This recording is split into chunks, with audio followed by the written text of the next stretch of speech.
idol sa nag-request na paano magbuo nitong transmission gear ng Rouser 220. Okay, so itong input saka output shaft niya na transmission yan. So ang pinagkaiba talaga nito, makapal yung washer, ito maliit. Yan, makapal yan. Ngayon, kahit mabunot mo yan, mabunot mo yan, baliktaran, wala namang problema yan. Ayan lang yan. Tapos ito sa malaking gear niya, ang washer ay manipis lang, idol. Yan.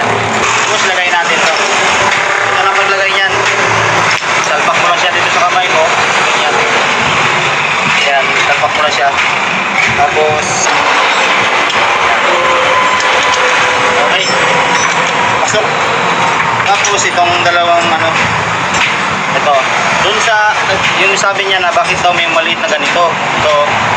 So yung maliit na yon, idol, dito yon. Ito yung guide niya. Yan.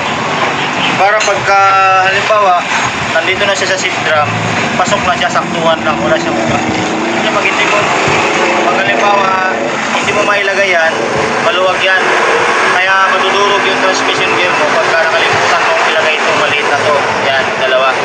Okay, so ganito lang paglagay yan, pag ganyan. Lang din yan. Ayan, tapos siya meron dito maliit.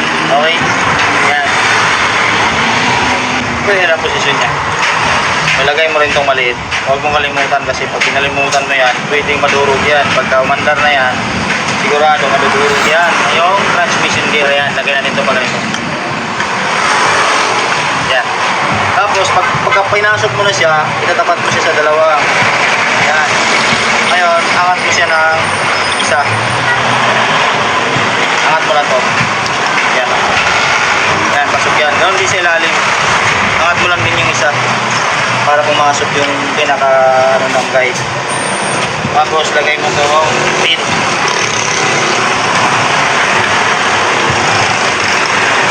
Okay. Tapos ganoon ulit sa kabila, ganoon ulit dito. Angat mo rin to siya para tumapat din dito yung guide. Yan. Tapos yan. Tapos ngayon, testing mo siya kung pumasok lahat yung cambia. Yan. 1 2 3. Yan na. Okay na. Ayos, pasok lahat. Malaga, pumasok lahat yung cambia niya kasi pag hindi pumasok ang cambia niya, may problema yan. Yan, pasok na. Ang malaga mga idol, yung maliit na guide dyan sa dalawang tatlong yan, huwag nyo talagang walain. Kasi sigurado pag binalik nyo yan dyan sa nabuo ng makina, pagka nabuo na yung makina, pag umandar